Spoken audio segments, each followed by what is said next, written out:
Okey, Assalamualaikum dan bertemu kita kembali dalam segmen dari wartawan di Page Harian Metro. Apa khabar korang semua?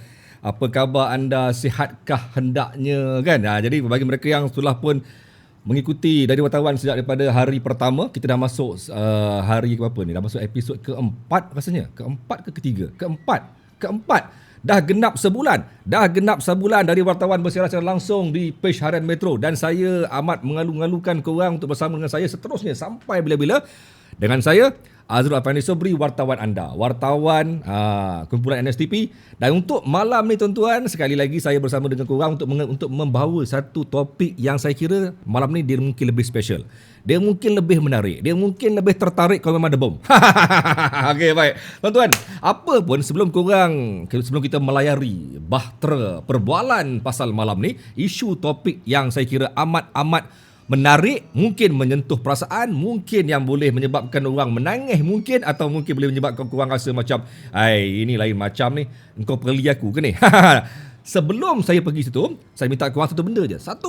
Tak ada masalah pun kalau kita cuma tekan butang share.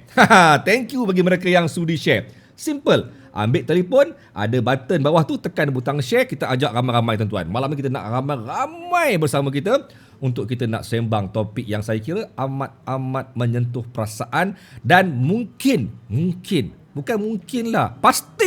pasti memberikan satu pengajaran, satu keinsafan, satu kesedaran kepada ramai orang yang selama ni mungkin pandang remeh, pandang enteng. Alah, apa ke benda COVID-19? Apa nak takut COVID-19 ni? Tak mati pun kena COVID.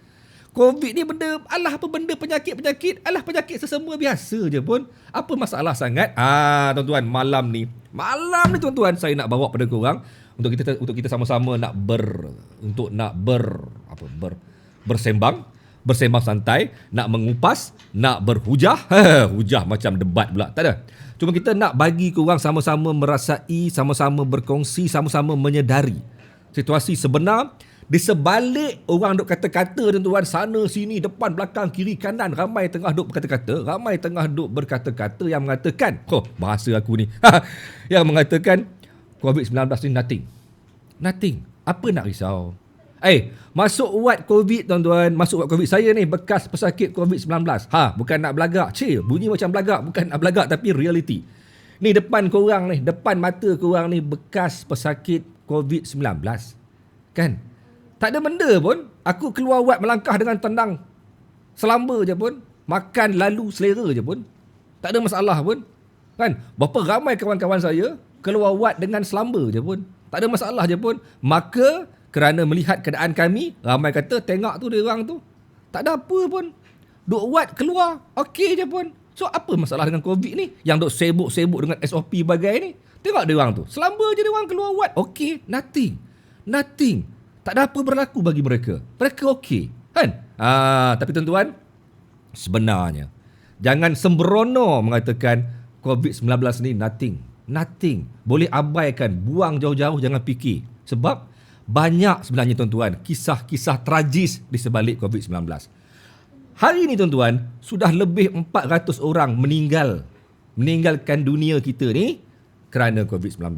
Sudah lebih 400 orang.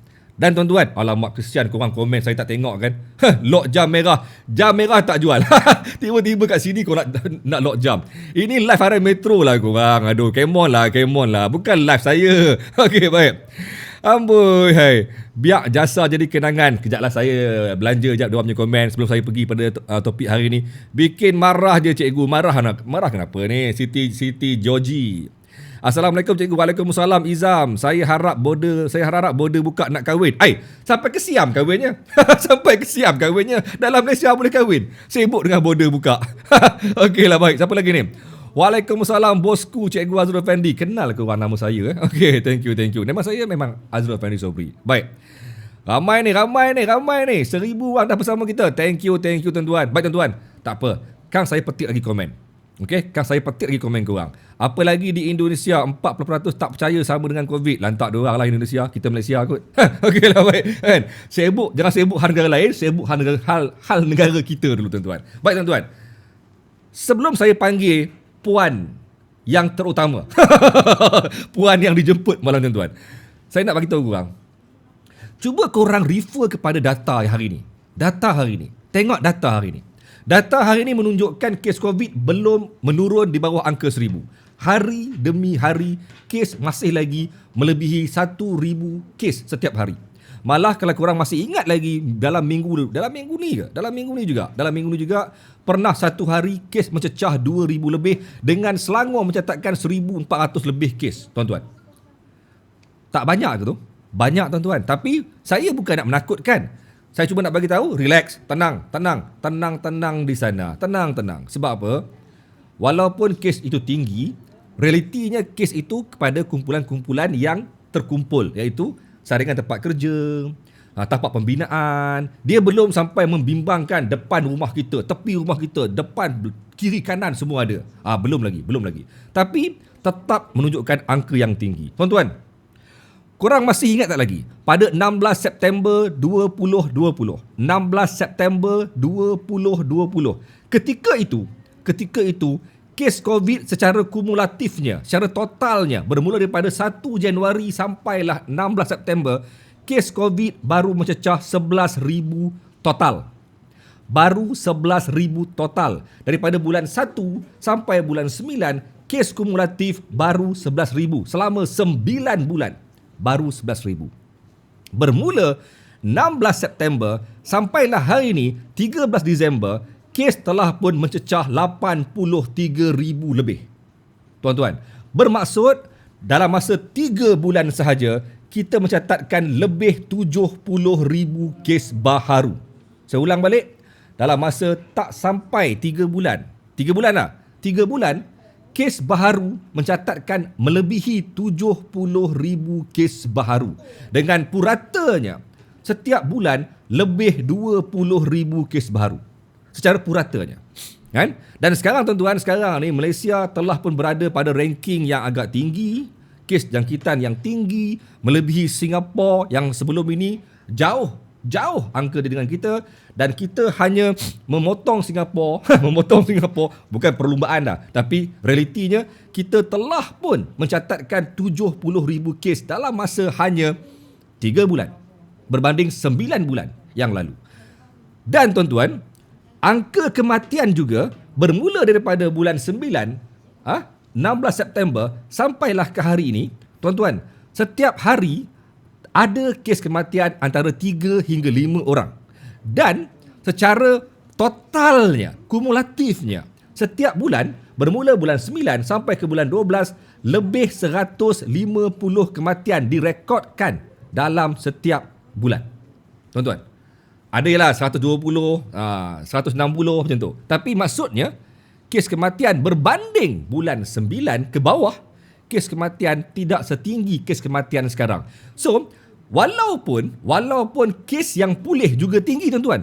Kes pulih juga tinggi. Hari ini 1,000 lebih yang positif. Namun 1,000 lebih juga yang pulih. Tapi tuan-tuan, kita kena faham teori dia. Saya suka ulang balik teorinya. Teorinya, jika ramai yang positif pada hari ini, 14 hari kemudian, ramai yang tadi itu akan pulih. Jika mereka ditakdirkan untuk pulih. Bagaimanapun, ada yang ditakdirkan tak sempat pulih sampai ajalnya. Tuan-tuan, cerita bab ajal ni, ramai yang kata, "Alah cikgu, takut apa? Sebenarnya COVID-19 tidak membunuh.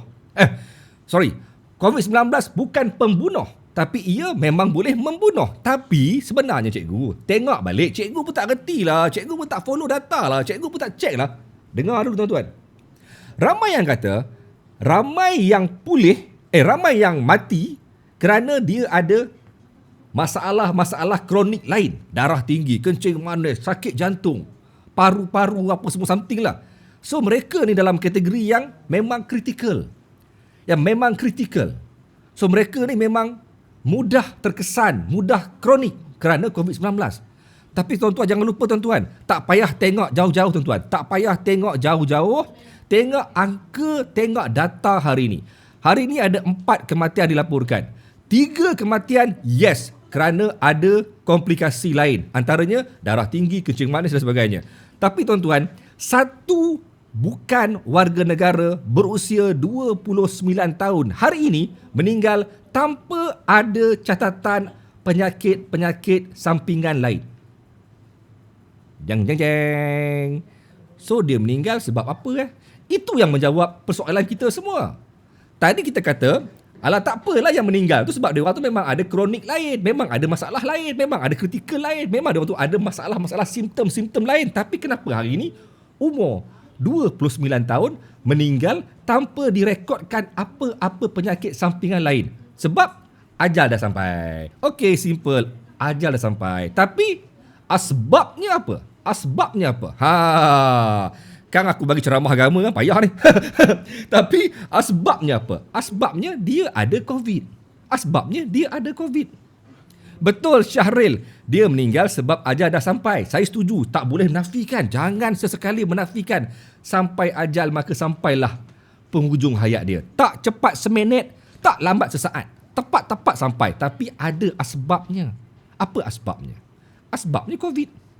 Kan? Tak ada kata-kata kita tak boleh nak menafikan asbab. Ada orang meninggal sebab apa? Sebab tiba-tiba dia lemah jantung. Tiba-tiba dia collapse sendiri. Asbabnya sebab dia jadi collapse. So, okay. Sebelum ni tak ada orang mati ke hari-hari. Ada je kot. Betul. Hari-hari ada orang mati. Tapi, saya bukan nak kata kita nak menafikan sebelum ni ada orang mati juga. Tapi kenapa nak sibuk dengan COVID? Sebab sekarang ceritanya bab COVID. Kan? Okey, tak apalah. Alright, saya dah biar lama sangat Puan Aizah menunggu tuan-tuan. Saya nak beritahu korang. Tamu saya hari ni, mungkin ramai dah kenal. Dah level artis ni. Dah level artis ni. Sebab ramai orang kenal dia. Bukan. Kita tak boleh kata, oh Puan Aizah untunglah popular sebab COVID. Tak. Tak ada orang nak popular dengan cara ni. Tapi ditakdirkan Puan Aizah ada kisah-kisah sadis yang berlaku dalam hidup dia. Puan Aizah tuan-tuan, kalau korang rasa saya sengaja panggil dia nak bagi dia ni terkenal, tidak tuan-tuan. Tapi ada cerita di sebaliknya yang kita patut jadikan sebagai pengajaran. Tuan-tuan, sekejap Puan Aizah, sabar Puan Aizah. Okey. Tuan-tuan, Puan Aizah dan suaminya, arwah suaminya, positif COVID-19. Dan pada ketika arwah suaminya nazak dan dimasukkan ke ICU, diberi bantuan pernafasan, dan ketika suaminya dikomakan dan sampai ajalnya, saya cerita ni one to one ni, sampai ajalnya, sampai dikebumikan, tuan-tuan, bermula detik suami dia masuk ke wad sampai dikebumikan, Puan Aizah tidak ada kesempatan walau sesaat pun untuk berjumpa suami dia. Dan Puan Aizah juga positif COVID-19. Puan Aizah juga dibawa dalam ambulan ke wad COVID-19 di Hospital Kuala Lumpur.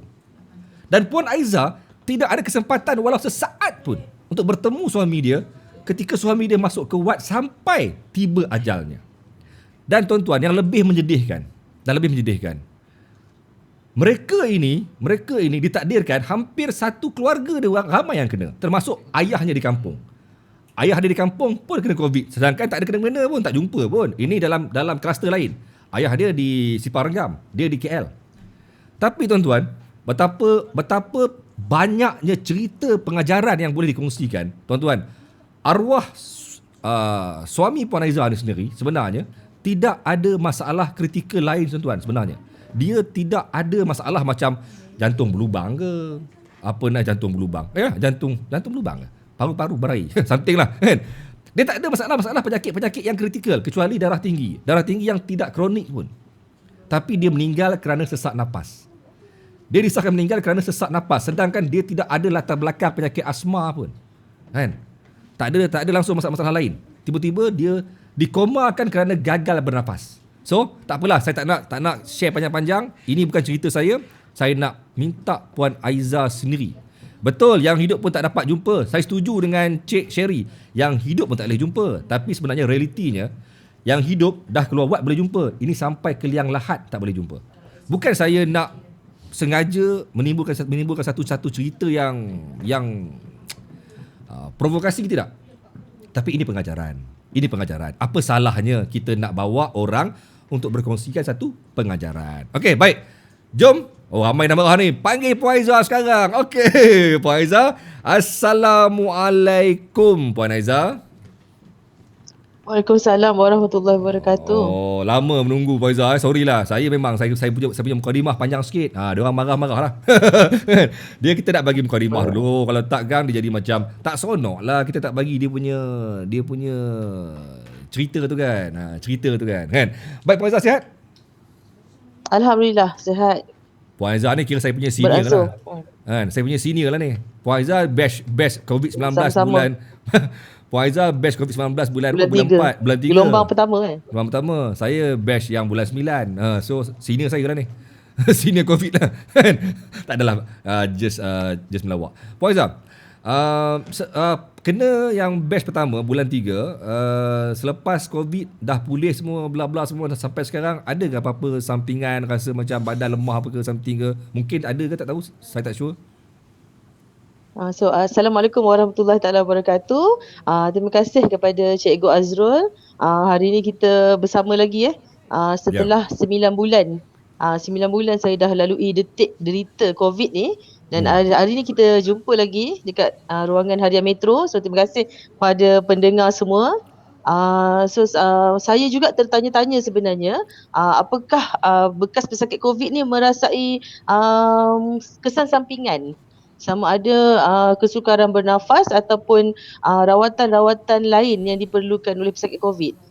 So bagi saya alhamdulillah, setakat hari ini 9 bulan telah berlalu, saya tidak mempunyai sebarang kesan sampingan ataupun kesukaran bernafas. Kemungkinan disebabkan saya mengalami gejala peringkat pertama, iaitu yang tidak mempunyai simptom yang serius berbanding Allahyarham suami saya yang memang mengalami kesukaran bernafas. Boleh share sikit siapa nama suami ya? Arwah suami? Okey, arwah suami nama Allahyarham Inspektor Muhammad Fairuz bin Sabirun, ketika hayatnya meninggal ketika berusia 35 tahun. 35 tahun. Arwah suami ialah seorang inspektor polis di Bukit Aman kan? Bukit Aman, Cawangan Khas. Kerana Habis Bukit Aman. Puan Aizah, mungkin ramai nak tahu sebenarnya apa yang berlaku time tu. Saya sebenarnya benda ni ramai dah tahu, tapi kita cuma nak imbas kembali. Apa yang berlaku sampaikan kena COVID? Apa cerita dia? Dia punya jalan-jalan cerita sikit. Okey, pada asalnya bulan Februari 2020, so saya sebenarnya pun tidak menyangka, dan saya pun tidak sangka yang saya dan suami boleh terkena COVID. Dan saya merasakan yang COVID ni kemungkinan tidak masuk kat Malaysia. Itu pada sangkaan awal saya lah. Saya rasa macam Malaysia bukan negara yang sejuk, Malaysia bukan negara yang berisiko tinggi. Tapi akhirnya bila tiba masa Allah uji kami satu keluarga, yang saya, arwah suami, bapa saya dan mak angkat saya melalui derita COVID pelbagai peringkat. Maksudnya macam saya simptom peringkat pertama, ayah saya tak ada simptom langsung, tapi bila test COVID sebanyak 3 kali tetap positif. Dan di kuarantin di Hospital Permai Johor Bahru lebih daripada 20 hari. Dan saya menjalani tempoh kuarantin yang paling lama, iaitu 28 hari di pusat kuarantin Belia Ceras, 14 hari dekat Hospital HKL. So 14 campur dengan 14 campur 28 hari dan 12 hari dekat rumah. Total Nangis. 54 hari. So kat situ saya belajar erti sabar sebenarnya. Ya. Lama betul lah. Saya tak ada. Saya cuma 10 hari je. Itu yang saya 10 hari tengok dah boleh gelombang balik, peringkat tu alhamdulillah lah. Sebenarnya Allah pilih kita lalui ujian, walaupun asbabnya COVID, tapi ujiannya berbeza. Ya. Sebenarnya Puan Aizah, kita bukan nak buat segmen hari ni bukan nak menakutkan orang. Diorang salah faham. Kita bukan nak menakutkan orang. Jangan takut. Jangan takut, jangan skeptikal, jangan paranoid. COVID ini penyakit yang macam penyakit-penyakit lain juga. Betul tak Puan Aizah? Sebab dia dah ada di mana-mana. Macam lain penyakit, denggi pun dah ada sana sini, nyamuk Aedes ada dekat Selangor ada, Melaka ada. So bagi saya COVID juga satu penyakit. Cuma kita nak orang faham yang COVID juga boleh membunuh. Jangan ambil benda ni simple dan benda ni terlalu mudah macam alah apa ramai yang sembuh, dan Puan Aizah sendiri mengalaminya melihat tak boleh melihat lah, tapi merasai sendiri rasa kehilangan seorang suami atau cinta disebabkan oleh COVID. So Puan Aizah, sama boleh tadi dia punya punca COVID tu. Kunci COVID. Okey. Saya sebenarnya sampai sekarang saya tertanya-tanya di manakah saya dapat virus COVID ni dan di mana arwah suami saya dapat virus COVID ni. Sehingga saya tak tahu jawapannya di mana. So pada bulan Mac 2020 ketika PKP hari pertama, mungkin ramai yang dah dengar cerita saya sebelum ni, tapi saya ulang semula 18 sebabkan Mac. kisah kita malam 18 18 Mac Mac. adalah hari pertama PKP.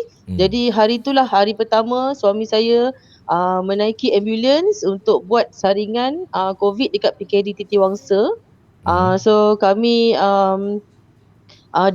suami saya disahkan positif denggi. Oh, denggi.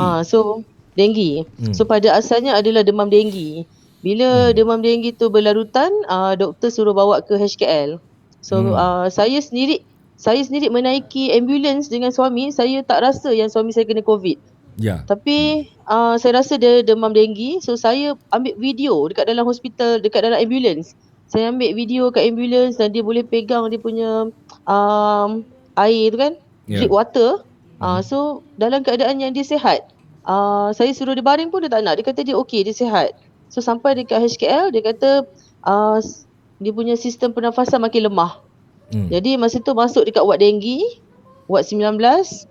Bila dah masuk ward denggi, pada 20 hari bulan, doktor sahkan memang positif COVID dan keadaan dia makin lama makin membimbangkan dan kesukaran bernafas makin teruk. Saya hanya dapat melihat dia pada ketika video yang terakhir tu lah di dalam ambulans, dan juga pada 20 hari bulan doktor nak komakan dan doktor suruh buat panggilan video yang terakhir. So doktor buat panggilan video terakhir dan dia cakap dengan saya, nafas dia tak boleh tarik macam selalu. Dia kata dia tak pernah rasa macam tu. Lepas tu saya kata kita sama-sama lah hadapi ujian ni. Mungkin ni ujian COVID ni untuk kita. Kalau boleh sembuh macam biasa, saya cuba bantu mana yang boleh. Saya sanggup dermakan buah pinggang saya ataupun apa saja organ dalaman saya untuk berkongsi dengan dia. Kalau saya boleh berkongsi hidup 10 tahun dengan arwah, takkan saya tak boleh berkongsi paru-paru, berkongsi jantung, berkongsi buah pinggang. Walaupun dah 9 bulan berlalu, tapi saya tetap rasakan semua pengalaman ni adalah macam semalam berlaku. Dan saya tak faham kenapa orang cakap COVID ni hanya mainan politik, COVID ni hanya pura-pura, COVID ni hanya sekadar omong-omong kosong. Sedangkan saya yang melalui rasa derita tu, macam mana nak hadapi saat yang saya tak dapat melihat sekujur jenazah suami. Dan doktor pun bagi harapan kat saya sekiranya suami saya pulih daripada COVID dan suami saya perlu dikomakan untuk memberikan nafas yang bagi dia release.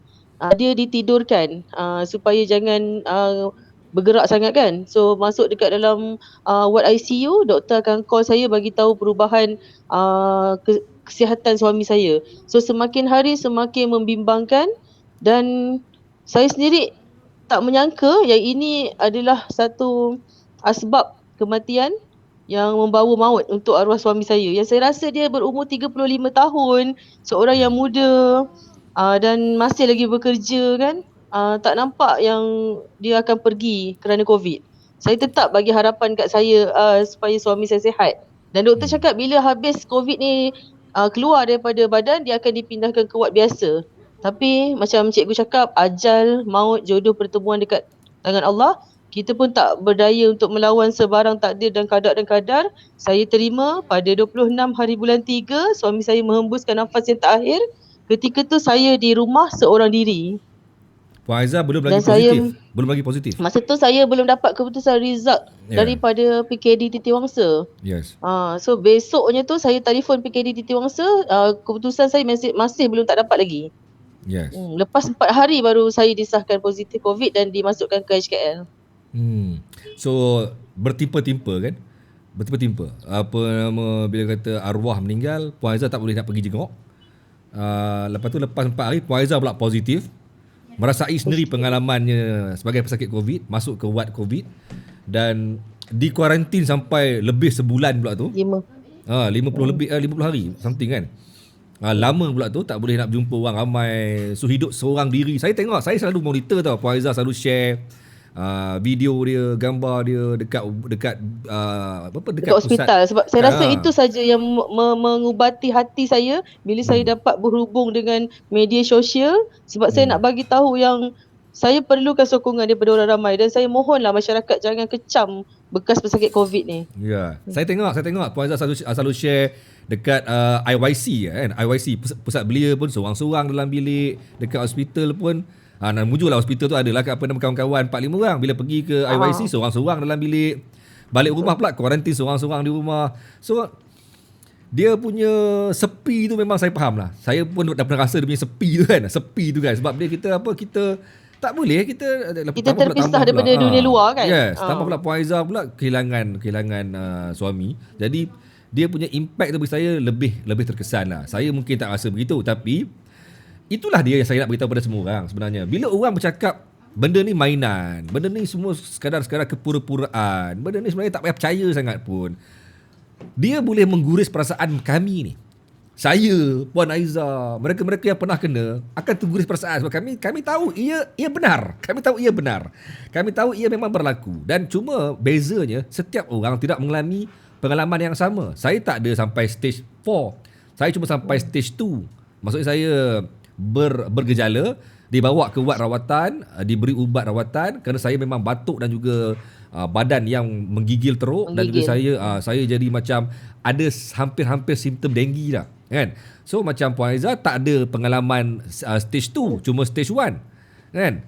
Cuma stage 1. Kenapa Puan Aizah? Telefon. Ada bunyi telefon Tak. Okey. Boleh. Tak apa. Okey, saya cuma dalam stage Puan Aizah cuma dalam stage 1. Tapi Puan Aizah merasai pengalaman berdepan dengan situasi orang yang sampai stage 4, stage 5, suami sampai meninggal kan. So bagi saya pengalaman Puan Aizah lebih banyak itu. Tu kenapa Puan? Ada masalah ke? Sekejap, ada bunyi telefon. Tak apa. Kita kat sini tak ada gangguan pun. Okey, tak apa. Okey, so bagi saya pengalaman Puan Aizah lebih tragis sebenarnya. Lebih tragis dan lebih menyentuh perasaan. Cuma Puan Aizah, saya nak tanya Puan Aizah something lah. Sepanjang hidup Puan Aizah dengan arwah suami, sebenarnya arwah suami memang ada masalah lain ke? Masalah kesihatan lain selain saya difahamkan dia ada penyakit darah tinggi kan? Dia ada masalah darah tinggi sejak berusia 30 tahun. Tapi darah tinggi dia yang tak serius. Dia mendapatkan rawatan di klinik kerajaan berkala setiap bulan. So memang ada makan ubat darah tinggi tapi tak serius. So maksudnya dia bukanlah kategori yang memang darah tinggi dia terlampau-lampau, tak kan? Tak ada kan? Tak. Okay. And then bila dia meninggal, dia bukan dikesan meninggal kerana darah tinggi, betul? Betul. Dan dia disahkan meninggal kerana masalah pernafasan. Pernafasan COVID. Tapi langsung tak ada kaitan dengan dia punya penyakit darah tinggi, betul? Betul. Okey. Selain daripada pernafasan, saya difahamkan dia juga ada masalah lain time tu. Saya pernah terbaca mengatakan masalah paru-paru. Masalah apa lagi? Organ dalaman gagal berfungsi. Maksudnya? Ketika dia ditidurkan, dikomakan, maksudnya dalam tempoh dia dikomakan dan ditidurkan di ward ICU, doktor dah cuba untuk bagi vitamin C dan beberapa jenis ubat, tapi termasuk di dialisis sebanyak 6 kali. Jadi kesukaran organ dalaman berfungsi dengan baik dan merosakkan sistem hati, paru-paru dan juga saluran yang lain. Tapi semua tu bukan berpunca daripada darah tinggi pun, betul? Betul. So sekarang doktor punya suspek sebenarnya sebab apa? Sebab apa dia yang tiba-tiba boleh menyerang semua organ-organ dalaman ni? Saya pun baru ni dapat daripada laporan perubatan daripada HKL. Jadi mengatakan yang memang suami saya memang kesan akibat COVID. Kesukaran bernafas tu disebabkan oleh COVID. Jadinya kita boleh katakan, tuan-tuan, kita boleh katakan simple je. Merujuk kepada kes suami, arwah suami Puan Aizah ni, dia bukan seperti yang kita dapat tengok hari-hari dalam laporan-laporan KKM. meninggal kerana ada darah tinggi, kecil manis sebagainya, jantung sebagainya. Arwah suami Puan Aizah ni dia bukan dalam kategori begitu pun. Darah tinggi dia bukan kategori yang kronik pun. Dan bukan kategori yang bahaya pun, tapi disebabkan COVID, saya pernah bertanya kepada orang di peringkat Kementerian Kesihatan, COVID boleh menyerang saluran-saluran pernafasan, boleh menyerang saluran darah dan juga boleh menyerang organ dalaman. Jadi ini antara satu contoh macam mana yang berlaku kepada arwah suami Puan Aizah. Betul Puan Aizah? Saya nampak Puan Aizah macam ada gangguan je. Kenapa? Saya tak clear dia punya audio jap. Oh, saya dengar very clear, tak apa sebab ada orang call ke? Okey. Dah terkeluar pula. Dah terkeluar pula Puan Aizah. Allahu akbar. Puan Aizah tekan balik Puan Aizah, masuk balik. Masuk balik Puan Aizah. Dia dah terkeluar dah ni. Biasalah ni. Okey, dah terkeluar tadi tu saya. Dah masuk balik. Tertekan. Okey. Alright. Okey Puan Aizah. So Puan Aizah, sambung balik cerita. Bila arwah kesan semakin serius time tu. Sebenarnya bagaimana Puan Aizah mendepani keadaan tu time tu? Okey, masa tu saya start Google apakah simptom-simptom COVID. Ketika arwah suami dimasukkan ke ward ICU, dan itu yang terakhir dia ada video call saya kan. So saya belajar apakah simptom-simptom COVID yang saya kena faham benda itu macam mana. So saya dapat merasakan yang mungkin COVID ni dia ada banyak stage. Dia bergantung kepada imunisasi badan dan juga kita punya antibody. So sebab tu saya rasa macam saya perlu tahu di mana tahap kesihatan arwah suami saya dan juga saya. Sebab kami melalui berbeza simptom. Dan ayah saya sendiri pun simptom yang berbeza. Setuju? Setuju kan? Sebab tu bila saya tengok ramai orang kena COVID, saya ada tanya orang adakah selepas dia pulih ada masalah pernafasan.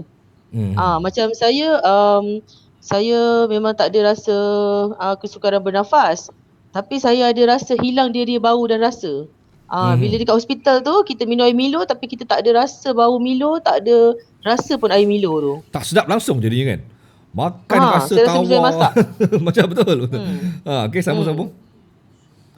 So that's why macam saya rasa COVID ni kita memang akan hidup di sekitar sekeliling kita, memang akan berada virus COVID tu. Selagi kita tak buat saringan, kita tak tahu kita ni pembawa COVID ataupun kita ni sebenarnya disahkan positif COVID. Selagi tak buat saringan. Yes. Puan Aizah sendiri pun masa tu pun tak ada apa kan? Biasa tak ada apa. je kan? Jadi saya dihubungi oleh Dr. Laili daripada PKD Titiwangsa mengatakan yang saya ada virus COVID. Saya sendiri saya kata boleh tak saya nak tengok laporan doktor virus COVID tu. Dan saya tengok pada 22 hari bulan Mac saya buat ujian saringan secara drive-thru di PKD Titiwangsa dan saya dapat result saya pada 30 hari bulan Mac. Maksudnya saya tunggu 8 hari untuk keputusan saya keluar. So selama tempoh 8 hari tu saya duduk di dalam rumah kuarantin dan 26 Mac suami saya meninggal. So selepas 4 hari tu saya dimasukkan ke HKL. Dan dia sampai dekat HKL, saya sendiri buka saya punya laporan doktor tu, saya tengok memang ditulis 30 hari bulan 3 defected. So bila tengok defected tu saya tengok betul-betul adakah memang saya sebagai suspek utama ataupun saya sebenarnya memang dah ada virus tu dalam badan.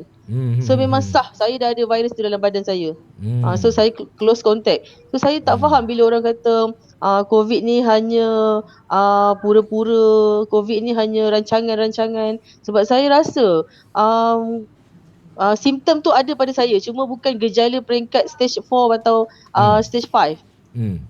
Dan kawan-kawan saya dekat dalam hospital, dekat dalam ward tu, walaupun saya duduk dalam hospital ward dekat HKL, berbagai bangsa, berbagai lapisan umur, tapi saya sendiri tengok simptom berbeza. Macam saya tak ada simptom apa, cuma hilang bau dan diri rasa. Tapi jiran sebelah saya dia memang ada muntah, cerit-berit. Dan di hadapan katil saya pun denggi berdarah campur COVID. Allah lagi teruk. Ah. Lagi merana. So pergi Kan? mana-mana memang bawa wire air kan, pergi toilet Ah. semua. Ah. Tapi Masa tu gelombang peringkat pertama. Okey, tapi itulah realiti dia. Sebab orang sekarang ni, okey, macam inilah. Saya sendiri pesakit dalam ward 43 Hospital Sungai Buloh. Saya juga pesakit dalam ward 5A Hospital Sungai Buloh. No, ward 43 Pusat Kawalan Kusta Negara. Ward 5A Hospital Sungai Buloh. Baik. Saya sendiri melihat situasi yang berbeza sebenarnya. Betul kita nak bagi tahu pada korang semua bahawa memang betul hari-hari ribuan orang yang pulih. Yang pulih ni sebenarnya ialah mereka yang dalam kategori yang isolasi ni, dalam kategori pengasingan ni. Yang mana yang memang dia okey, macam Puan Aizah lah dia okey. Cuma bezanya Puan Aizah dia melalui zaman tu, zaman COVID ini kita belum dapat study dengan cukup baik lagi. So mereka KKM belum tahu lagi macam mana nak handle COVID ni. Jadi Puan Aizah ni dalam kategori yang terawal, gelombang yang pertama. So diorang ni kena 2 kali negatif test baru boleh dianggap sebagai pulih. Betul? 2 kali negatif. Macam saya 1 kali positif, kemudian kali kedua, ketiga, keempat, kelima negatif, baru saya boleh balik. Bayangkan 4 kali diorang try negatif baru boleh balik. Zaman Puan Aizah. Zaman saya, zaman batch kami ni tak ada dah. Kami tak ada buat test dah tuan-tuan. Kami duduk dekat ward, cukup 10 ke 14 hari, boleh balik dah. That's why sekarang ni ramai orang yang boleh balik selalu ni. Boleh makin ramai orang yang pulih kerana selepas 10 hari, 14 hari, mereka dah boleh keluar daripada ward. Cuma yang membezakannya, mereka yang masih lagi dalam kategori stage 3, stage 4, tak tahu ni. Mereka mungkin lebih lama sebab yang boleh keluar mereka dalam isolasi ni, yang dah sihat, yang dah sembuh. Tapi yang memang okey, tapi dia tidak boleh menjangkiti orang lain lagi. So dia pun boleh keluar. Tapi bagi mereka yang dalam stage 3 kan, stage 3, stage 4, yang mana yang pakai bantuan-bantuan pernafasan, mereka tu lebih lama.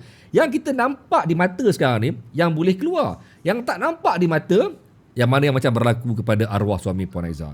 Ini pengajaran. Puan Aizah nampak sembuh, nampak sihat sekarang, tapi ada bukti jelas yang mengatakan COVID pernah menyerang salah seorang daripada orang yang dia sayang, yang menyebabkan sampai ajalnya. Puan Aizah, pada ketika suami Puan Aizah diberitakan semakin kritikal, sempat ke bersembang dengan dia samping ke apa ke? Call ke ataupun video call ke? Memang itulah sebenarnya yang paling saya rasa trauma sampai hari ni. Saya rasa sedih yang teramat sangat sebab kat dada saya. Sebab saya tak dapat langsung untuk bercakap dengan dia, tak dapat langsung untuk jumpa dia buat kali terakhir. Malah saya tak dapat nak mengiringi jenazahnya pergi ke pusara. Dan ketika saya bercakap dengan dia adalah pada 20 hari bulan Mac, iaitu 2 hari lepas dia masuk ward. Doktor sahkan positif COVID dan dia punya pernafasan semakin teruk, semakin membimbangkan, dan doktor cakap keadaan suami saya makin lama merosot. Kesihatannya merosot dan yang terakhir doktor buat dialisis untuk tengok dia punya keadaan buah pinggang. Jadi last saya dapat bercakap dengan dia 20 hari bulan 3 tu sebab video call. Doktor cakap sekiranya ini adalah video yang terakhir, awak boleh cakap dengan suami awak. Yang itulah saya dapat bercakap, dan saya sebenarnya tak, masa tu memang masa bercakap tu dia macam mana? Macam mana keadaan dia? Dalam keadaan dia pakai bantuan pernafasan, dan juga dia kata ward tu memang panas. Tapi dia cakap agak masa bantuan pernafasan tu dia cakap agak lemah. Dia dah keadaan dia dah lemah. Jadi saya cakap saya suruh dia rehat. Lepas tu dia cakap dia memang dah tak lama. Dia kata saya wanita terakhir dalam hidup dia, tolong jaga diri baik-baik. Itulah pesanan terakhir dia. Tapi saya memang tak merasakan yang itu adalah perbualan terakhir. Saya memang anggap lepas dia sihat, saya tanya doktor, kalau suami saya sihat, macam mana keadaan suami saya? Doktor kata ni memang virus yang baru dalam negara kita. Kita tak tahu dalam ward ICU ni macam mana rawatan yang diberikan. Jadi kita tunggu kepada laporan kesihatan macam mana setiap hari. Tapi saya ucapkan terima kasih jugalah kepada frontliner dan juga doktor-doktor yang merawat suami saya di hospital ICU HKL. Sebab mereka memang telefon saya 1 hari 2 kali untuk kabarkan berita tentang tahap kesihatan arwah suami. So the worst sekali, masa yang sangat-sangat tragis, yang sangat climaxnya adalah pada 25 hari bulan 3 ketika tu adalah hari polis hari polis ke 2013. 213. Okey. So hari polis 213, doktor cakap keadaan suami saya semakin lemah dan bila-bila masa saja saya perlu bersedia untuk menghadapi segala kemungkinan sebab buah pinggang dah gagal berfungsi, kedua-dua belah organ buah pinggang dah semakin rosak dan keseluruhan paru-paru Allahyarham suami saya dah dipenuhi virus COVID.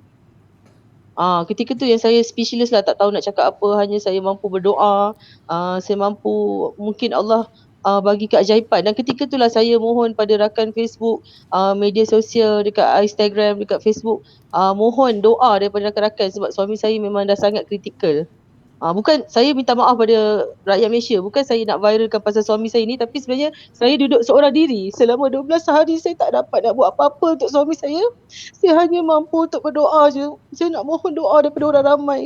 Saya sendiri tak dapat nak jumpa ayah saya, jumpa mak saya dan tak ada siapa-siapa boleh peluk saya, human touch untuk bagi saya kelegaan perasaan. Saya berlawan dengan emosi setiap hari, saya peluk Al-Quran. Saya tak tahu daripada mana kekuatan tu datang yang saya boleh share dekat dalam Facebook, saya boleh menulis, saya boleh buat video, saya boleh bercakap. Saya pun tak tahu daripada mana kekuatan tu datang seorang diri. Tapi saya memang rasa ketika tu memang saya rasa saya duduk dalam dunia saya. Saya tak ada jumpa orang, semua orang saya terpisah dengan dunia luar. Semua orang call pakai video call. Dan semua orang call saya nangis, bagi sokongan, bagi semangat kan. Dan pada 26 Mac, 1 Syakban, Khamis malam Jumaat, 9.30 malam, doktor call.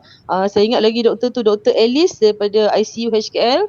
Dia bagi tahu suami saya telah menghembuskan nafas yang terakhir dan saya tidak dibenarkan sama sekali untuk melawat atau pergi mana-mana kerana saya dalam tempoh kuarantin. Jadi saya masa tu tak tahu nak buat apa, memang jatuh ditimpa tangga lah. Sebab masa tu saya rasa dunia ni memang dah berakhir lah, dah berkecai harapan semua. Saya cakap dengan doktor minta tolong saya nak pinjam baju PPE untuk bantu suami saya nak tengok jenazah terakhir. Tapi tak dapat sebab ustaz dan ustazah yang daripada HKL dia kata mereka akan uruskan dan Kementerian Kesihatan Malaysia KKM akan bantu untuk pengurusan jenazah suami saya. Itu yang paling saya rasa macam sampai hari ni, sehingga hari ini walaupun dah 9 bulan berlalu, saya tak tahu, saya kata macam mana saya nak bila setiap hari cerita pasal COVID ni, bila saya tengok angka COVID makin naik 2,000 lebih, 1,000 lebih, hari ni kematian 414, saya mengikuti Cikgu Azrul dalam hospital dan juga kawan-kawan yang lain kat hospital, sebenarnya saya sedih. Dia kata orang cakap ini hanya lakonan, COVID ni hanya pura-pura. Tapi yang merasai erti derita COVID tu lah yang tahu bagaimana perasaan tu. Setuju. Dia macam ni lah tuan-tuan. Sebenarnya tujuan kita orang buat sembang-sembang santai begini sebenarnya. Sembang santai tapi santai pun santai yang bermanfaat sebenarnya. Kita bukan nak mengajak orang untuk takut. Tak. Takut hanya pada Allah. Tu itu ya dia punya mutlak dia. Tapi tuan-tuan, ini bukan soal nak ajak orang untuk takut, tapi untuk orang respect dengan segala peraturan yang ada, respect dengan penjagaan diri sendiri. Jaga diri sendiri cukup, tak payah jaga orang lain lah. Jaga diri sendiri. Selagi mana kita mampu jaga diri sendiri, insya-Allah selamat, kan Puan Aizah? Betul tak? Jaga diri sendiri. Tapi sekarang yang saya nak kongsikan, yang Puan Aizah nak kongsikan, kenapa kami meluahkan cerita kami, kenapa kami berkongsi cerita kami. Setiap orang yang pernah merasai COVID, dia akan tahu walaupun dia mungkin tidak stage 2, stage 3, stage 4, walaupun dia tidak ada gejala pun, dia tak ada apa-apa simptom pun, tapi pasti dia akan terkesan bila orang kata ni semua menipu lah. Sebab dia walaupun dia tak ada gejala, tapi dia rasa tau macam mana pengalaman di kuarantin, macam mana pengalaman masuk ward, macam mana pengalaman dan skeptikal masyarakat. Bila keluar ward, orang kata kau ni bahaya lah, kau ni tak boleh campur orang lah, kau ni itulah, kau ni inilah, macam-macam. Menyebabkan orang yang tak ada gejala pun, dia sebenarnya terkesan dengan soal lain pula. Ada orang kena halau, Puan Aizah. Saya dapat berita ada orang kena halau daripada rumah sewa, Puan Aizah. Keluar daripada ward, orang campak beg depan rumah. Dia letak beg depan rumah. Puan Aizah pun ada kawan yang saya dengar begitu kan. Dibuang keluarga pun ada. Dibuang keluarga pun ada sebab takut. Kita bukan nak ajak orang takut, tapi kita nak bagi tahu benda ni reality. Ini bukan main-main. Cuma bila sembang pasal Puan Aizah, be respect each other. Sebab Puan Aizah dengan saya berbeza. Saya tak sampai level-level Puan Aizah ni. Tapi Puan Aizah, tadi ada yang kata, alah orang lain pun tak dapat tengok bila arwah suami dia meninggal. Tapi yang membezakan dia, orang lain boleh dipeluk ketika arwah suaminya meninggal. Orang lain boleh mendapat sokongan daripada keluarga dia, boleh peluk, tenang, bagi dia tenang. Puan Aizah tidak, tuan-tuan. Puan Aizah di kuarantin seorang-seorang ketika arwah suaminya dikebumikan. Jadi korang kena faham macam mana deritanya yang Puan Aizah alami. Itu saya nak maksud, yang saya nak kita semua faham dan kita semua hadam bersama. So Puan Aizah sendirilah pendapat Puan Aizah lah. Sebagai orang yang dah 9 bulan melalui fasa bekas pesakit COVID dan melihat pertembungan, macam-macam orang sembang, orang duk hentam-hentam, kata benda ni semua tak betul lah, semua something lah. Tak bahaya lah COVID ni, nothing lah. Dan Puan Aizah sendiri dah pernah merasai pengalaman sampai suami meninggal kerana COVID. So apa Puan Aizah rasa bila orang kata, alah apa ni semua ni mengarut dah, tak bahaya lah, tak ada orang mati pun COVID ni. Macam mana Puan Aizah? Itulah saya setuju Cikgu Azrul cakap kebergantungan hidup kita hanya kepada Allah Subhanahu Wa Taala. Betul. Saya juga merasakan macam tu dan saya tahu ujian yang hebat ni untuk orang-orang yang Allah pilih untuk saya lalui ujian ni. Dan saya memang selalu cakap dengan kawan-kawan, saya kata COVID ni kita jangan terlalu berani sangat dan kita jangan terlalu takut sangat. Okey, sebab kita hidup bersama-sama dengan virus COVID sehingga vaksin ditemui dan kita tak tahu sampai bila kita akan dalam keadaan begini melalui fasa-fasa new normal. Okey, sampai sekarang saya tidak berani bersalaman dengan dan bersentuhan dengan orang lain. Bayangkan 9 bulan saya lalui derita COVID ni sehingga saya sendiri tak nak salam dengan orang. Bukan sebab apa, sebab saya tak nak orang rasa derita yang saya rasa. Sebab saya kata COVID ni bukan perkara yang main-main. Kita tak pernah merasai COVID ni sejak saya dilahirkan dah 34 tahun usia saya pun tak pernah rasa duduk kat rumah PKP. Orang lain duduk kat rumah PKP, kami duduk kat hospital. Kami ambil darah, ujian darah setiap hari. Dan hari ni pun ada juga KKM telefon untuk ambil sampel darah. Oh ada juga So saya ada juga ada. Diorang ambil untuk buat ujian kan? Untuk ujian juga. Saya sebagai rakyat Malaysia yang bertanggungjawab untuk berkongsi pengalaman sebagai bekas pesakit COVID dan juga balu COVID, saya memang terpanggil dan setiap hari saya nak share yang kita memang kena patuh SOP setiap hari dan jaga diri kita, amalkan sanitizer. Dan sekarang ni saya memang nak kena amalkan gaya hidup sihat. Contohnya tidur dengan cukup, rehat, release tension, jangan rasa kemurungan. Macam mana saya nak hilangkan rasa kemurungan tu? Maksudnya saya kena buat sesuatu benda yang bermanfaat, memberi manfaat kepada orang lain. Macam saya dah rasa kehilangan arwah suami dan juga saya rasa tanggungjawab untuk bantu balu-balu COVID yang lain. Sampai hari ini 9 bulan masih ramai lagi balu-balu COVID yang tidak berani buka televisyen kerana tak nak tengok virus corona, virus yang macam buah rambutan dengan durian tu. Sampai sekarang. Allah. Trauma dia rasa dia. apa? Trauma Itulah Trauma bila orang melihat tak rasa, orang lain tak rasa, dia cakap mudah lah. Kan? Dia cakap mudah lah. Cuma masalahnya saya kembali pada saya punya soalan Puan Aizah. Kembali pada tajuk hari ni. Tajuk hari ni apa nama, ada orang kata apa masalah dengan COVID ni? Takut sangat apa COVID ni? Tak ada masalah dengan COVID ni. So bila kita sendiri sebagai bekas pesakit mendengar kata-kata begitu, macam mana Puan Aizah rasa? Bila mendengar pada orang kata awal, apa takutnya something macam mana? Betul. Sebab bila dekat masyarakat sekarang ni pun hari ni saya tengok dah macam biasa. Dekat kedai makan dah tak ada penjarakan sosial. Lepas tu saya tengok pergi mana-mana pun dah ramai orang cakap okey dah biasa. Kita akan hidup dengan dunia COVID dan jangan takut dengan COVID. Bila-bila masa saja siapa-siapa boleh kena. Dan virus ni dia hanya menyerang orang-orang yang penyakit kronik. Tapi data hari ini kan menunjukkan ramai juga yang tidak ada gejala dan juga tidak ada simptom tapi meninggal disebabkan COVID. Termasuk arwah suami Puan. Itu bukti jelas. Termasuk suami saya yang memang sijil matinya menulis tentang kesukaran bernafas COVID. Bukan disebabkan oleh darah tinggi. Saya boleh sahkan benda tu sebab saya ada gejala tu. Ketika saya kena COVID, saya lebih kurang seminggu lebih kurang 10 hari dalam ward saya susah bernafas. Sampai hari ini tuan-tuan, saya masih lagi sentiasa bawa apa-apa benda yang saya boleh yang saya boleh bawa, nampak depan atas meja sampai 2 3 saya standby je ni. Sebab setiap masa saya akan Sanitize. bukan sanitize. Oh, Apa oh, nama, untuk bagi senam nafas. oh, Saya jadi macam pernafasan saya stuck. Dan saya tanya balik apa nama pada lain-lain yang pernah masuk ward COVID-19. Ada yang memang macam tu. Ada yang memang selepas keluar daripada ward COVID, dia masih lagi ada masalah pernafasan. So benda ni bukan main-main. Dan arwah suami Puan Aizah dikesan meninggal dan dalam rekodnya menyatakan masalah pernafasan. Betul? betul. So itu antara satu yang simptom yang memang ada dirasai oleh sebilangan pesakit COVID-19. So Puan Aizah, sebagai kita dah nak hampir-hampir lebih kurang 10 minit sebelum kita tamatkan live kita ni. Puan Aizah, sekarang ni apa Puan Aizah rasa perlu kita ni sebagai bekas-bekas pesakit COVID ni perlu buat untuk nak memastikan kita bukan nak menakutkan orang, tapi kita nak orang faham yang penyakit ini juga boleh membunuh sebenarnya. Betul tu. Macam Cikgu Azrul sendiri dah kena COVID kan. So dah rasa pengalaman duduk dekat hospital dan ramai sebenarnya bila kita tengok angka COVID ni dah naik sampai 2,000 lebih. Sampai kan saya jadi macam takut. Tak keluar rumah pun takut juga. Nak keluar pun takut.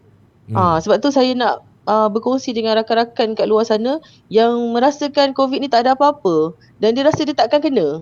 Saya pun dulu macam tu. Saya rasa mungkin saya tak kena sebab mungkin saya muda lagi. Umur saya 34. Tapi akhirnya suami saya meninggal dalam usia 35 tahun. Jadi kita sebagai rakyat Malaysia memang kena jaga diri sendiri dan juga memang kena kesedaran yang tinggi. Maksudnya kalau kita pergi ATM ke, kita pergi kedai makan ke, kita sendiri yang kena menjarakkan social distancing untuk diri kita. Bukan kita jaga kesihatan. Jaga diri sendiri. Ya, kita bukan jaga orang depan atau orang belakang, tapi kita jaga diri kita dan keluarga. Dan sekiranya tak ada apa-apa yang memerlukan untuk kita keluar rumah, berehatlah di rumah.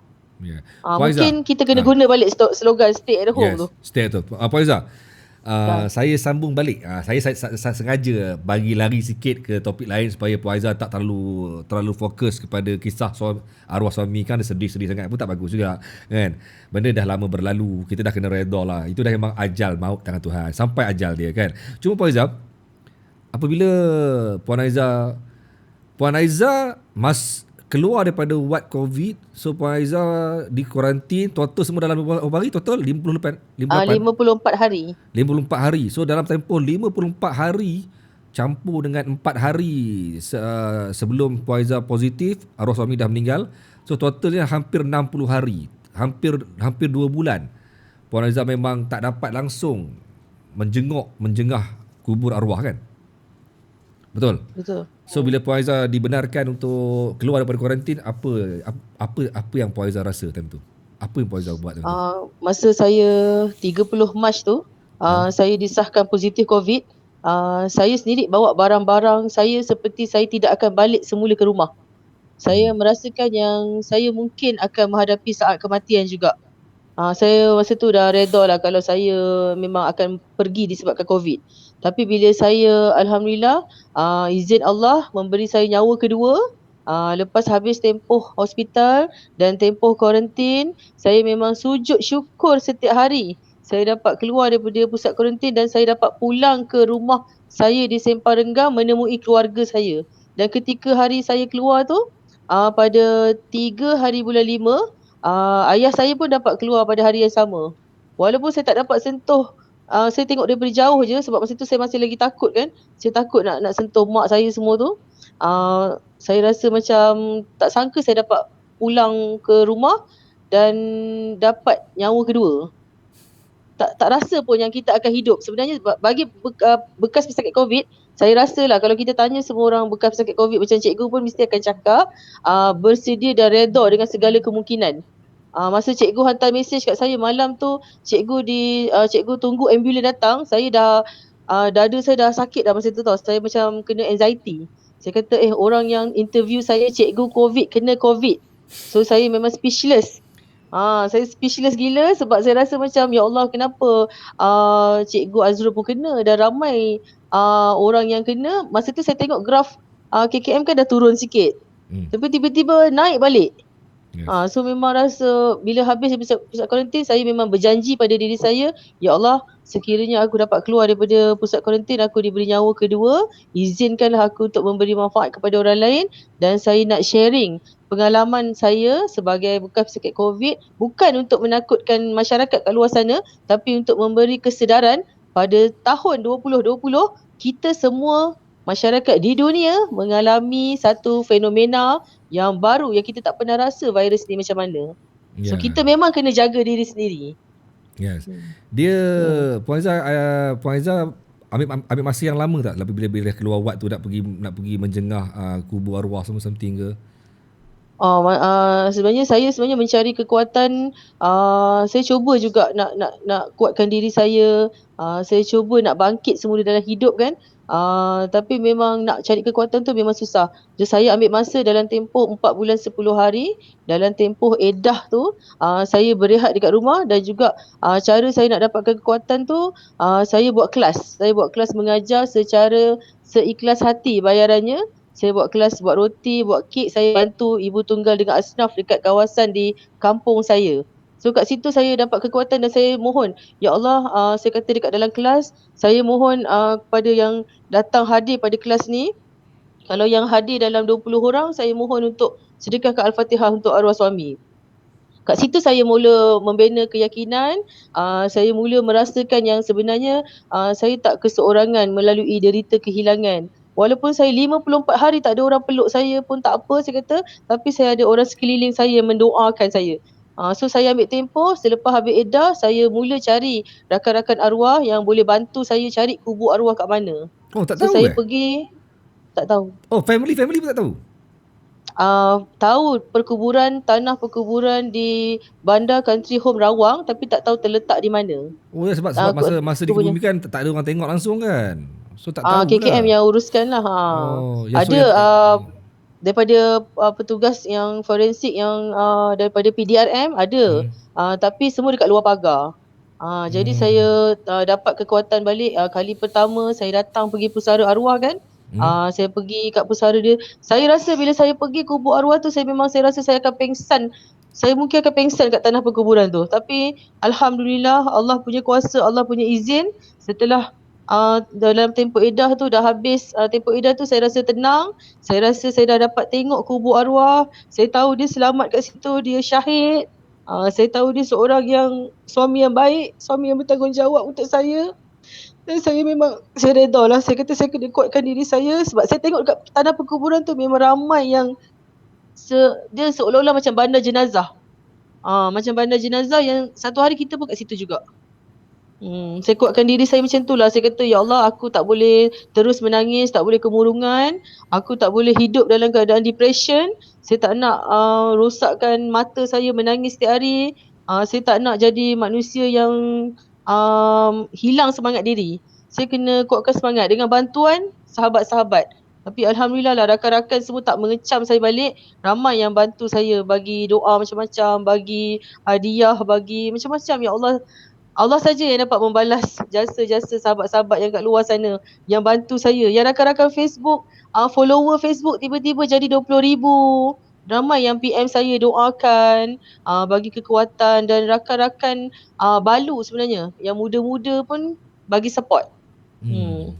Sebenarnya banyak cerita sebenarnya. Kalau saya tak nak buka semua dengan Puan Aizah sebab apa? Sekarang segmen ni jadi segmen air mata kan. Tak sedap lah pula kan. Sebenarnya banyak. Kami ni sebenarnya bekas-bekas pesakit COVID ni, kami ada community kami. Kami ada jaringan kami. So kami dapat tahu cerita orang tu, cerita orang ni. Puan Aizah selalu share juga, kadang-kadang dia share macam mana dulu arwah suaminya, WhatsAppnya, macam mana cerita apa. Saya tak nak benda tu dibuka semua dalam live malam ni sebab tidak begitu sesuai untuk kita nak berkongsi terlampau peribadi sangat dalam live kita untuk malam ni. Cuma bagi saya, Puan Aizah, saya sendiri pun walaupun saya ni bekas pesakit COVID dan walaupun saya ni selalu menasihati orang lain untuk patuh kepada SOP. Sila ikut SOP sebagainya. Kadang-kadang saya pun rimas. Bukan saya nak menafikan. Realitinya semua orang rimas dengan pelbagai SOP. Tak ada orang yang rasa seronok duduk dalam SOP. Menipu besar kalau dia kata, seronoknya duduk apa nama dalam SOP ni. Menipu besar. Tapi realitinya, apabila kita berada, bila kita dah rasa sendiri pengalaman itu, kita tahu kenapa perlunya SOP begini kan, Puaiza. Dia simple. Tadi Puaiza kata, Puaiza sendiri pun tak berani bersalaman dengan orang sampai ke hari ni. Saya mudah je saya kata, saya beritahu orang lain, nak salam lah. Tapi make sure lepas salam kau sanitize tangan kau. Masalahnya kau boleh ikut ke? Orang kita ni boleh ikut ke setiap kali salam sanitize, salam sanitize, salam sanitize. Sanitizer pun tak bawa. Kan? So, engkau duk sibuk suruh orang. Dia kata, ini apa SOP, salam pun tak boleh. Salam boleh, salam lah. Engkau sanggup ke lepas salam sanitize? Kalau kau boleh ikut kaedah tu, lepas salam sanitize, tak ada masalah. Salam je lah. Apa masalah dia? Kan? Saya selalu beritahu orang lain. Bila orang jumpa saya, tanya, cikgu, kenapa sampai ketat sangat? Bukan soal ketat. Soalnya kau tu boleh jaga diri ke tidak? Kan? Bukan soal ketat. Soalnya kau tu boleh jaga diri ke tidak? Kalau kau boleh jaga diri, tak payah nak risau pasal COVID ni. Tak payah risau. Tak perlu risau. Kalau kita tahu jaga diri kita, selalu cuci tangan, selalu jagakan jarak kita, pandai-pandai dekat mana yang boleh kita masuk, yang boleh kita tunggu lama-lama, yang mana patut kita keluar awal, yang mana patut kita duduk lama sikit, kita dah faham semua tu, tak ada masalah. Tak perlu risau pun. Betul Pak Izzah kan? Yang paling penting sekali, kita tahu SOP tu macam mana, kita jaga diri. Lepas tu kalau sekiranya ada simptom dekat badan, cepat-cepat dapatkan nasihat doktor. Cepat-cepat dapatkan rawatan. Jangan biarkan berlarutan dekat rumah. Yes. Sebab itulah tuan-tuan, kalau kita tengok balik, tuan-tuan, kes kematian hari ni, cek balik kes hari ni. Tidak ada kes kematian di Sabah. Keempat-empatnya kematian di luar Sabah ataupun di Semenanjung Malaysia. Sebelum ni orang kata, ramai meninggal di Sabah sebab lambat mendapat rawatan mungkin. Tapi sebenarnya itu juga benar. Kalau korang tengok balik, banyak kes-kes yang meninggal, kes-kes yang angka baru. Maksudnya dia baru masuk buat semalam, hari ni meninggal. Itu antara sebab-sebabnya mereka ni lambat mendapat rawatan. Jadi itu membuktikan bahawa COVID telah menyerang sel-sel tubuh mereka mungkin, organ-organ tubuh mereka mungkin, kan. So Puan Aizah, sebagai kita nak, ada yang kata Puan Aizah minta buat buku ni, alamak, mohon buat buku. InsyaAllah. InsyaAllah. Kisah Puan Aizah perlu dibukukan, InsyaAllah. Ada inspirasinya. Baik tuan-tuan, saya bagi satu floor untuk Puan Aizah lebih kurang dalam 5 minit untuk Puan Aizah bagi last word untuk mereka semua yang sedang menonton malam ni. Silakan Puan Aizah. Okey, Alhamdulillah kita dah sampai dekat penghujung rancangan. Saya sendiri sebenarnya sampai hari ni, walaupun 9 bulan dah saya lalui derita COVID, saya pun selalu cakap dengan kawan-kawan, patuh pada SOP, jaga diri, dan kita kena hidup dalam norma baru. So norma baru macam kita buat sekarang ni, kita buat Zoom, meeting dekat dalam Google Meet atau apa sahaja yang kita boleh tukar corak pemikiran kita. Seperti kita nak shopping ke, kita nak pergi mana-mana, kita boleh buat online secara atas talian.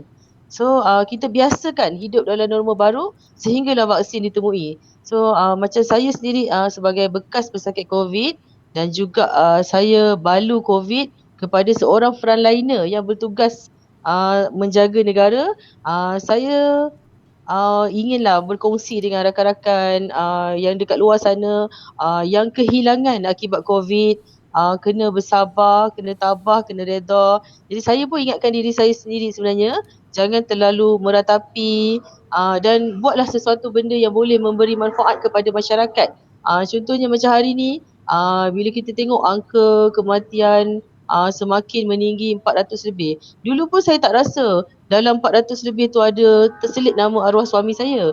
Tapi Allah takdirkan ujian ini untuk saya lalui dengan tabah. Akhirnya kita tengok kematian semakin meningkat. Jadi untuk rakan-rakan kat luar sana yang memang semua rakyat Malaysia sangat prihatin. Saya memang respect, salute pada kerajaan Malaysia dan juga rakyat Malaysia. Memang ada yang patuh SOP. Tapi tingkatkan gaya hidup sihat. Dan paling penting sekali, hidup kita ni jangan stres lah. So kita, sebab saya dalam hospital pun, saya nak ubat saya punya emosi, saya kena juga cari sahabat-sahabat yang boleh bantu saya meriliskan tension. So rakan-rakan kat luar sana, kalau sekiranya anda bergejala seperti demam ataupun sesama, jangan tangguhlah untuk dapatkan rawatan sebab kita tak tahu apa virus yang ada kat badan kita. So terima kasih pada semua rakan-rakan kat luar sana yang menonton. Saya memang mohon maaf 10 jari kalau ada kata-kata saya yang mungkin terkasar bahasa ataupun bila orang cakap COVID ni tak bahaya, saya memang tengok muka orang tu, saya kata please tolonglah percaya, ini realiti. Saya mengalami, suami saya meninggal dunia akibat COVID. Walaupun dekat dahi saya tak ada tulis balu COVID atau pesakit COVID, tapi emosi saya tercalar. Saya terganggu emosi saya sehingga hari ini saya lawan emosi saya untuk elak saya daripada kemurungan. Saya nak jadi seorang rakyat Malaysia yang dapat memberikan manfaat kepada orang lain.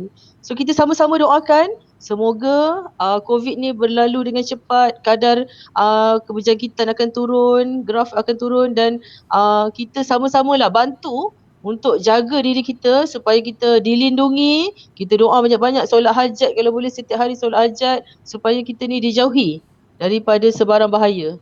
Terima kasih cikgu sebab malam ni undang saya.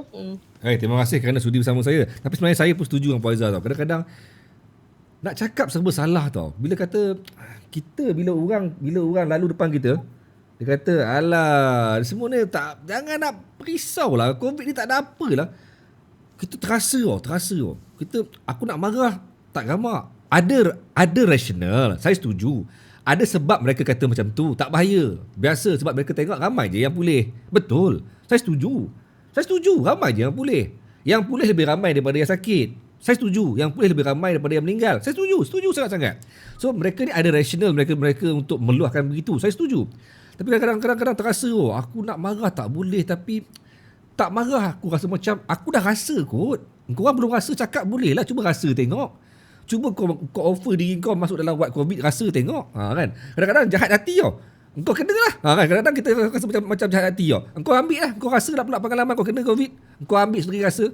Baru kau lepas tu kau nak kata tak ada apa ke kan? Rasa sendirilah. Tapi mereka ni tak pernah kena kan? Tapi terasa kadang-kadang tu. Kan? Saya apatah lagi apa nama Puan Aizah.